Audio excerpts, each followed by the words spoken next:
luggage, no explanation. Identity crisis. The NAACP leader accused of lying about her race, now canceling the meeting where she promised to clear the air, as her brothers speak out about the secret she asked them to keep. And air rage, the drone smackdown. This man saying it violated his privacy, now being sued for destroying it. The new technology pitting neighbor against neighbor. From ABC News World Headquarters, this is ABC World News Tonight. And good evening. Thanks for joining us on this Sunday. I'm Tom Yamas. First up tonight, the prison break in upstate New York. Investigators getting closer to understanding their plan and some of the tools they used. Those two convicted killers on the outside now for 9 days. And now the prison worker charged with helping them is providing some answers. Still no sign of the escapees, despite searching the dense woods and looking from the air. And officers walking through backyards, neighbors feeling under siege. But tonight, there are a few more pieces of the puzzle falling into place. ABC's Philip Mena from upstate New York again tonight. Tonight, revealing new details inside an elaborately planned prison break. District Attorney Andrew Wjla telling ABC News prison worker Joyce Mitchell had been helping Richard Matt and David Sweat plan the escape for months. Mitchell describing her interaction with Matt to Wjla. Her comments were he was paying attention to her, he was talking to her, he was being nice to her.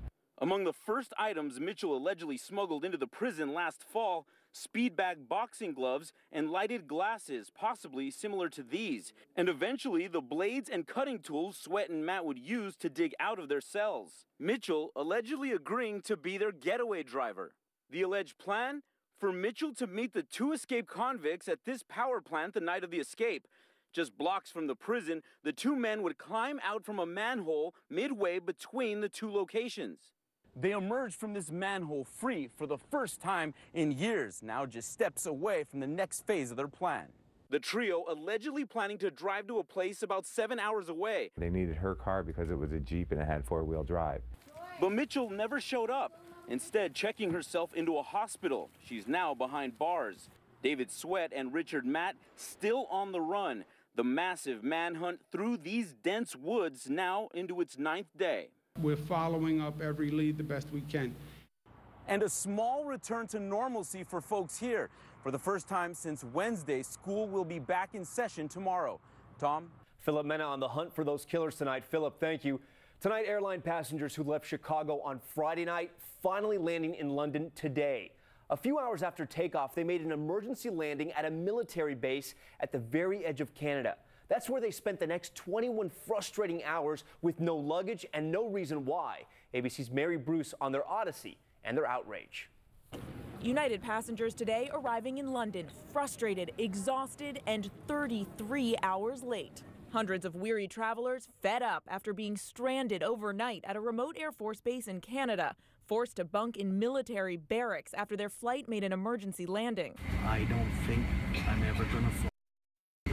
United Airlines Flight 958 took off from Chicago O'Hare Saturday evening, headed for London. But 3 hours into the flight, the plane was forced to turn back, landing in Goose Bay, Canada, because of a mechanical issue. ABC News has learned it was a reported vibration issue in the rear of the cabin. There should have been enough fuel on board to return to New York or someplace in the States. The fact that they didn't indicates that there was some fairly serious problem they were dealing with. For 22 hours, the passengers stayed in military barracks with just a few blankets, some in near freezing temperatures. But the crew, they stayed at a nearby hotel. United telling ABC News in a statement, hotel space was not available, so we accommodated our customers at a local military base.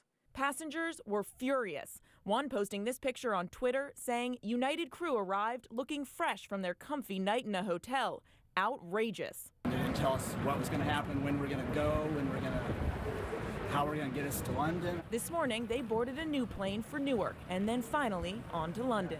Now, United has apologized to passengers and provided them with a refund. And travelers tell us they were also given a $500 coupon for future United travel. Tom? Good, they took care of him. Okay, Mary Bruce for us tonight. Mary, thank you. In Dallas tonight, the police are counting the times they literally dodged bullets in an assault on their headquarters by an angry man.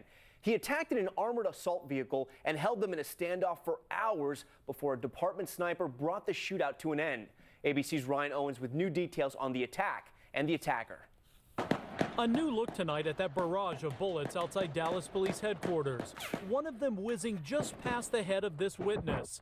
The family of 35-year-old James Bulwell tells ABC News he went on this rampage because he had a beef with cops, blaming law enforcement after recently losing custody of his young son. But we all have a breaking point, and they pushed him past that. Just after midnight Saturday, Bulwell drove an armored van to the police station and opened fire. Investigators believe he bought the van, complete with gun slots, off eBay just a week ago. It once belonged to a sheriff's department in South Carolina.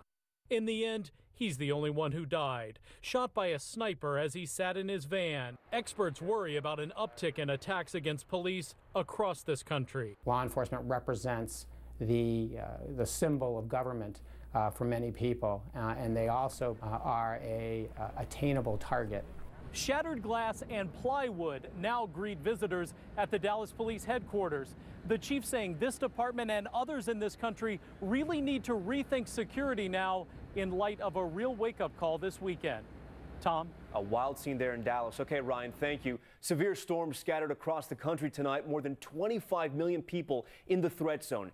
Texas hit again. Take a look at this. San Antonio's famous River Walk completely flooded. In Ann Arbor, Michigan, heavy rain flooding roads, catching drivers unprepared. ABC senior meteorologist Rob Marciano is here. And Rob, some severe weather tonight. We're also tracking that system in the Gulf, right? Yeah, there's a Hurricane Hunter aircraft in there right now. I want to start with the severe weather. Actually, there's a huge dome of hot air across the southeast. All around that, we've got storms that are firing up and the radar is filling in. Severe watch across Indiana, Ohio, and in through Pennsylvania. Had a tornado warning in through there earlier. New Mexico and West Texas, again, under a severe thunderstorm watch. Tomorrow, the threat area expands, includes some big cities from St. Louis to Chicago, all the way into the I-95 corridor of the Northeast. And here are the tropics. Tropical storm Carlos almost back to hurricane strength on the west coast of Mexico. And this disturbance now going into the Gulf of Mexico could very well develop into a tropical system or a tropical storm, but it looks like it's going into Texas. And the big deal with this, Tom, is going to be the rain. A lot of moisture with this heavy rain into areas that do not need it anymore. So we're going to watch for flooding in Texas. Okay, Rob, thanks so much. And tonight we're learning of a horrible shark attack on a beach in North Carolina.